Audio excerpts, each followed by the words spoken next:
আমি এই জাতীয়তাবাদী দলের মনোনয়ন পেয়েছি ইনশাল্লাহ, আমি নির্বাচন করবো ইনশাল্লাহ। আমাকে একটু কথা বলার সুযোগ দেন, আমি আপনাদের সাথে কথা বলবো। ধৈর্য ধরে একটু ধৈর্য ধরে আমরা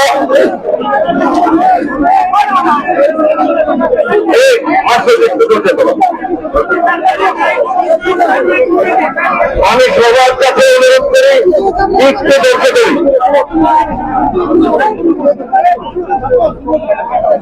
আপনারা যদি সবাই কথা বলেন তাহলে আমি কোনো কথা বলবো না।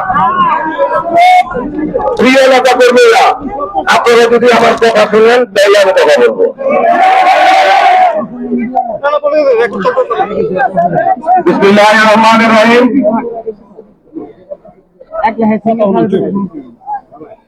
প্রিয় নেতা কর্মী বৃন্দ, ভাই ও বোনেরা, আজকে জুম্মাবার, শুক্রবার সাধারণত আমাদের ফ্যাক্টরিগুলি বন্ধ থাকে নারায়ণগঞ্জ অঞ্চলে বিডিএনই এবং বিটিএনএর নিয়ম অনুযায়ী।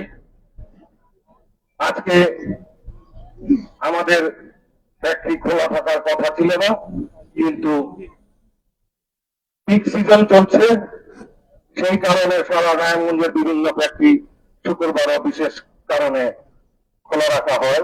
আজকে আমাদেরটাও খোলা রাখা। এখন ছুটির সময় আপনারা সুশৃঙ্খল ভাবে আমার কথা শুনুন। আজকে একটা শোকবহ দিন আমাদের এক ভাই ওসমান হাদি গতকাল রাতে ইন্তেকাল করেছেন।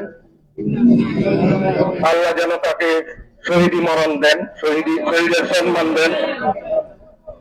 আপনারা জানেন এই ছেলেটা বহু রাজনৈতিক দল যখন নির্বাচনের উল্টা পথে হাঁটছিলেন, এই ছেলেটা তরুণ নেতৃত্ব দিয়ে ইনকিলাব মঞ্চ গঠন করে সে নির্বাচনের পথে হাঁটছিলেন। এবং গত কয়েকদিন আগে এরকমই একটি জুম্মাবারে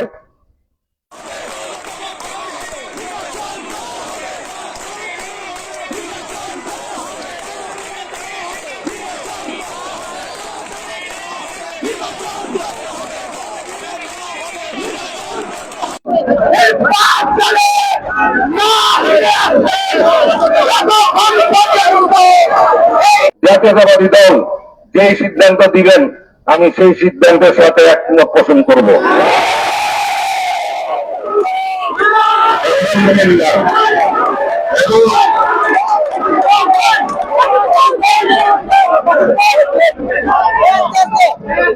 এবং আমি এই জাতীয়তাবাদী দলের মনোনয়ন পেয়েছি ইনশাল্লাহ, আমি নির্বাচন করবো ইনশাল্লাহ।